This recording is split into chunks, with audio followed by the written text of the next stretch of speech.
This is Tracy Hales Bass, right on Four Corners on KSJE 90.9 FM in Farmington, New Mexico. Today, I'm talking to Michael McDonald, writing as M.A. McDonald, about his books in the Cosmic Driftwood series. Good morning, Michael. Good morning. I enjoyed reading about Gillian, or is it Jillian? It's Ghislaine. Oh, of course. Ghislaine. And Ghislaine is an otter hero. Yes, he is. And a hero otter, actually. It's, have you heard of the Redwall series by Brian Jakes, or sometimes pronounced Jacques? Right. Jacques. Yes, I'm familiar with that. Yeah. So it's basically like that. It is. I can see the similarity. Why don't you, at this point, tell our listeners a little synopsis of the book and the series? Yes. So, Fate's Command is basically a book about a young otter, Ghislaine, as we've mentioned, who has grown up in a communal society that has been isolated from the rest of the world. Ghislaine basically just has a very difficult time connecting with other members of that society. He just can't find what he can contribute to because either he gets heavily distracted or he just doesn't have any interest in any of the tasks that assign him. And so his father just basically gives him an ultimatum, you got to get your act together or we're basically going to have to banish you because we can't just have you piggybacking off of everybody else's work indefinitely. And so this strange storm arrives one day, but just before the storm finishes, this strange squirrel appears. His name is Cipra, and he claims he's a sort of traveler. And so Cipra starts telling the younger creatures of the stone face stories about Norse mythology. They, of course, are very interested. They want to know more, but they're basically stuck in the situation where they want to hear what Cipra has to say, but they don't want to arouse suspicion and have someone do an investigation and find out that he's been telling them stuff that they are not supposed to know about. Eventually, Ghislaine's father does find out, thanks to an outburst from Ghislaine, when his father tries to introduce himself to Cipra.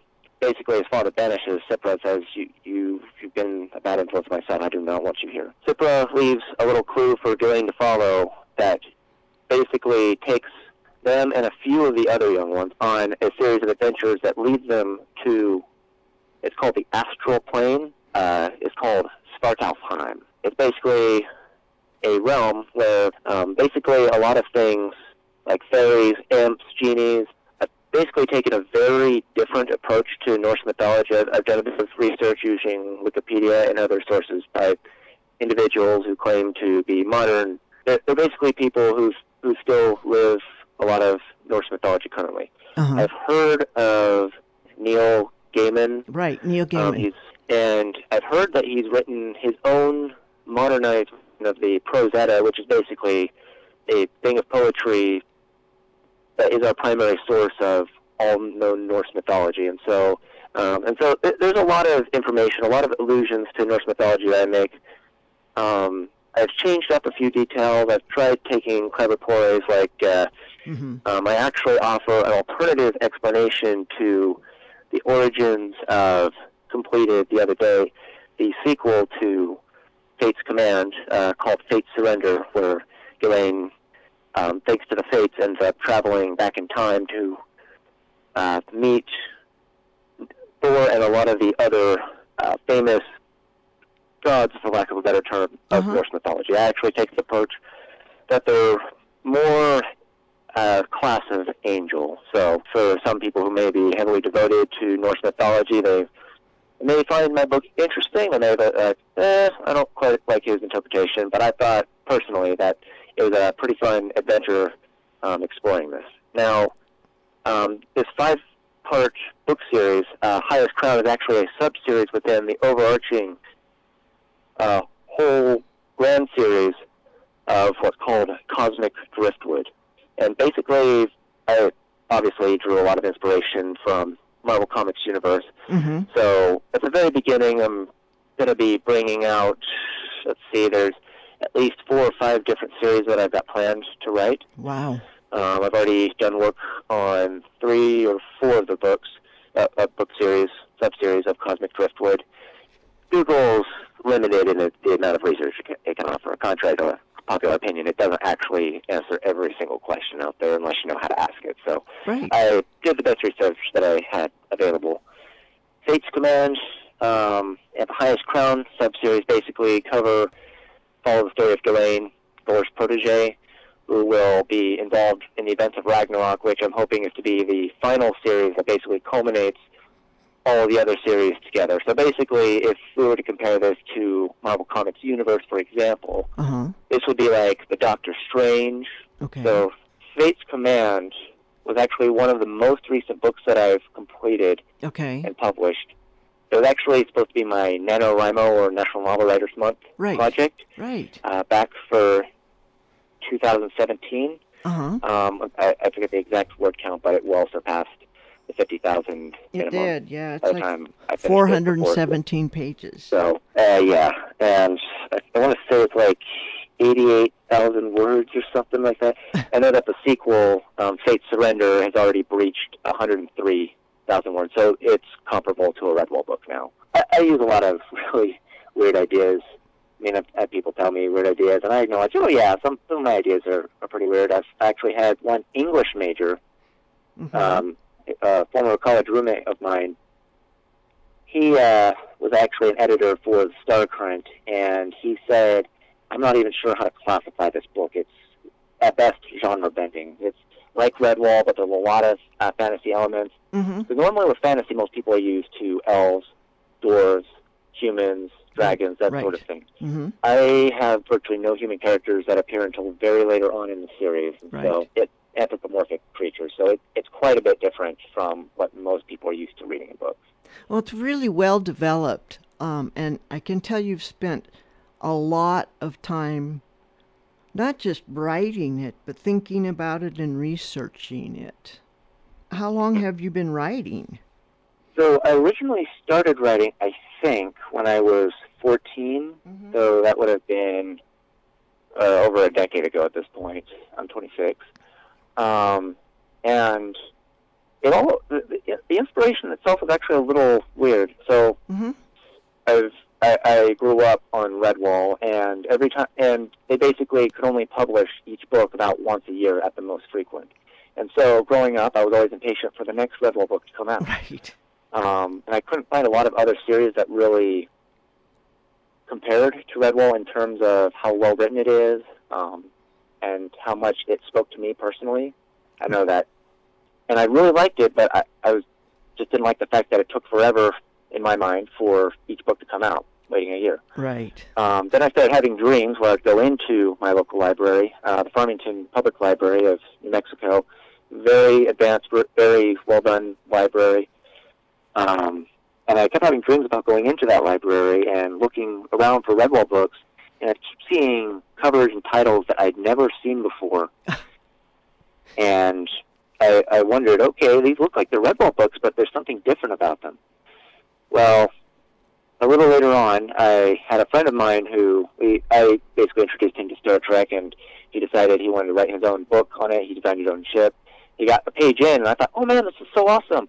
And I thought, what if I wrote my own book on Redwall?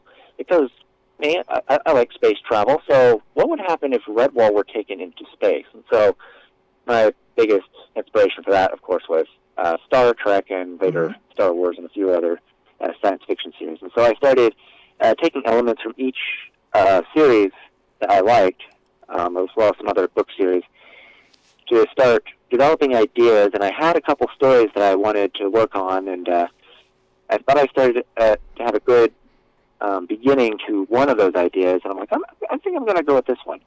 Well, I really liked how this was developed, how the project started developing. I had my mom, because she's a self-proclaimed grammar Nazi, she would look over stuff that didn't make sense, so we basically print out copies of this, and she would mark it in red pen, stuff that didn't make sense or stuff that probably needed to be fixed, and I'd take care of it. we started submitting to a bunch of different publishers. Mm-hmm. And then I left on a service mission for my church. Mm-hmm. And so it usually lasts about 2 years. And when I got my care package for Easter, at the bottom of the box of all these Easter goodies, I found a piece of paper. I'm like, okay, this is different. I've never seen them put a piece of paper that looks like it's been chewed through the printer. I pulled it up, and I found it was like page 127 or something like that of the Star Trek. I'm like, ooh, what's this all mean? And so when I contacted my parents about it in weekly email, they said somebody wants to publish a book. And so we originally went with Tate Publishing, but unfortunately a few years ago they fell out of service and no longer exist as a publishing company. And so I started looking around for other publishers, and I ultimately decided the best fit for me personally was to do self-publishing through Amazon Kindle Direct Publishing, which is essentially free. Well, tell me a little bit about the artwork. Just the cover is the only artwork that I've personally done. So the very front of the book cover, for those who look at it on Amazon, will see this. The one half looks like it's a glowing otter, and the other half looks like it's a squirrel form. Originally drew this as just sort of a fun concept to see where it would go, and I ended up using it for my cover design. The back cover is the three fates, basically. They're each named for Sol, Luna, Terra, the Earth, Moon, and Sun.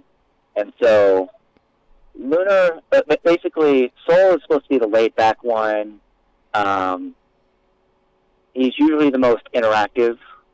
The Terra is supposed to be like the really nice one.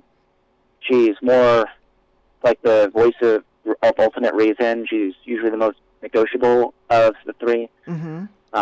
And she actually, I think, has the fewest speaking lines of each of the fates. And then Lunar, and she is basically the one you really do not want to mess with. Like, she's the shortest of the three, but she's also the Spitfire. So I had a lot of fun trying to develop the different personalities of the fates. They don't actually see a lot of action in the first two books of the Highest Crown series, but in the third book that I'm going to be starting to write soon, is basically dealing with the origin stories of the fates themselves, like how they ended up in the astral plane, the reach of their interaction with, as we call it, the real world, that sort of thing.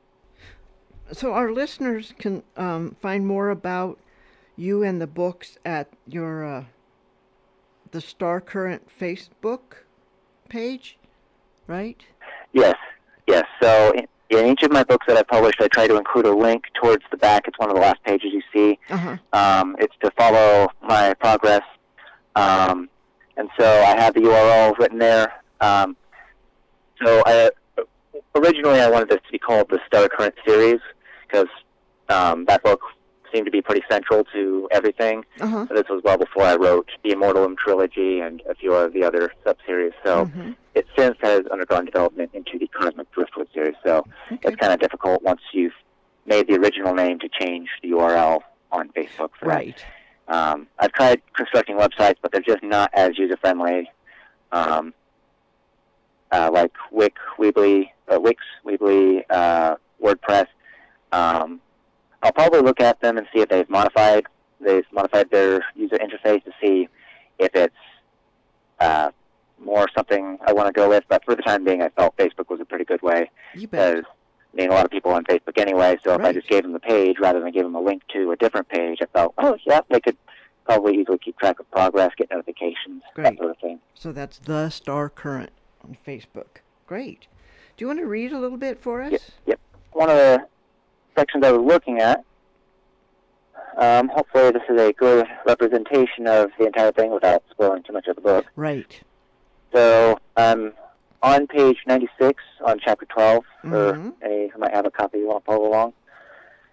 So, a little bit of background. This is the point at which Cipra has been banished from the Stone Face, and he's taking Ghislaine and a few of his friends from the Stone Face on a bit of a tour through Svartalfheim.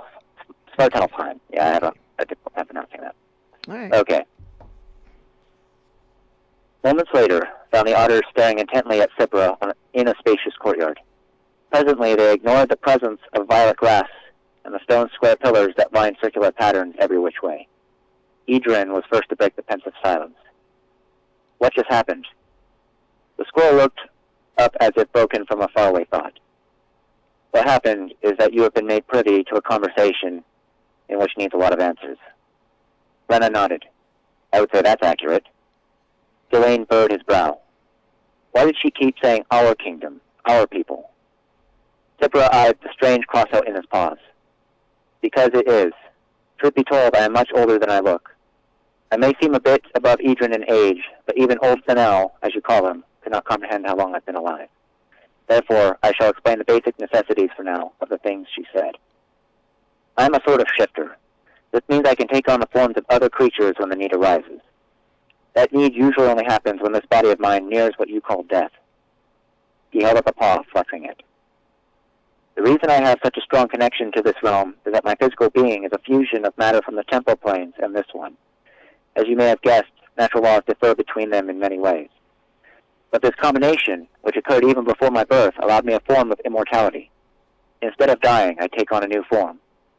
A new life with the same material body, except it changes arrangement. I have not always been a squirrel. If it isn't clear by now, I was once a Namekin. A royal Namekin. The young otters exchanged glances, realization dawning on their faces. Rena exhaled sharply. You were the king? Aye. Namekins were not always inhabitants of this realm either. I was forced to relocate them here at the cost of my life for their protection. You see, there are so many creatures that exist that you cannot yet comprehend. Namekins and their mental abilities are not quite rivaled, but rather equaled by one other species. This other race has undergone a great fall from the civilization they once enjoyed. The remnants would have seen the Namekins as a threat to their pride. To prevent a bloody and senseless war, I had to take my people into a place of refuge, and safety until the other race returns to their original grandeur. Idrin twitched his whiskers. When will that be? Do you know? Cypra gazed sadly off into space. Not the day nor the hour, but I do know that many of the events that must precede that time, thanks to the fates. It is a day to end all days, an event those of Asgard who still know, like old Fennel, call Ragnarok. Though officially it will be a war between two great beings, one of ultimate good and the other of evil, there are numerous smaller battles that will contribute to the outcome. The two beings are of that race that would have exterminated Namekins. However, the evil is weak, a mere ghost, preying on the weaknesses and insecurities of what were once his people. The other, the ultimate good, has all power and lives in a higher plane than any other. It is he, the true king, who permitted my existence as a dual being. Idrin shook his head. If he's so powerful and his enemy so weak, how will that be much of a fight? Will not the ultimate good quickly overpower the other? Cypra stroked his whiskers. The ultimate good has undertaken a course that permits his followers to work to make more mana for themselves.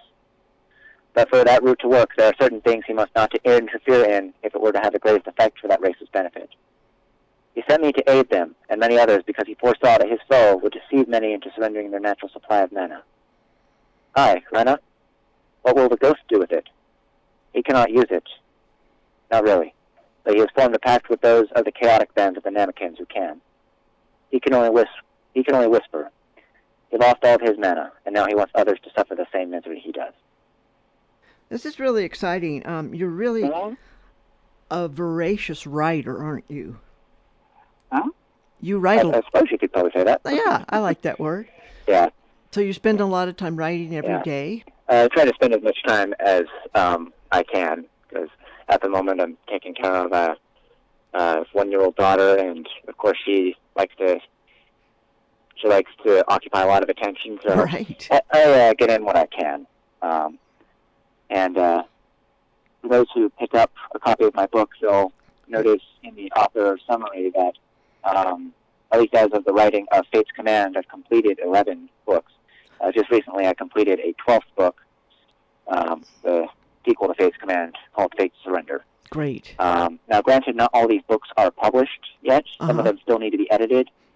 Most of them are direct sequels to the Star Current as yet, I've only got one that's been heavily worked on and completed from the Highest Crown series. I've written everything within the Immortalum trilogy. I just still need to edit books 2 and 3 before I can publish those. I did have a buddy who used to do some of the artwork for me, but then I realized I could probably do them more quickly and less expensively if I, of course, did them myself. So yeah, I've basically been devoting my time to making my own cover designs with my limited art skills in my mind. Some people really like the covers. I know other artists who could probably do a really great job. I'm like, well, I suppose my cover designs probably do well enough. So hopefully they're good cover designs. Yeah, you've done well, though. And listeners can follow you at The Star Command on Facebook, and they can find your books on Amazon. Yes, they can. So The Star Crunch on Facebook and on Amazon. Cosmic Driftwood is the key search term you'll want to use to pull up the currently 4 published books. Terrific. All right. Well, thank you so much for talking with us today, Michael. Writing under M.A. McDonald, by the way. Very good. Thank you for having me. You bet. And that was Michael McDonald, writing as M.A. McDonald. This is Tracy Hales-Vass, right on 4 Corners on KSJE 90.9 FM in Farmington, New Mexico.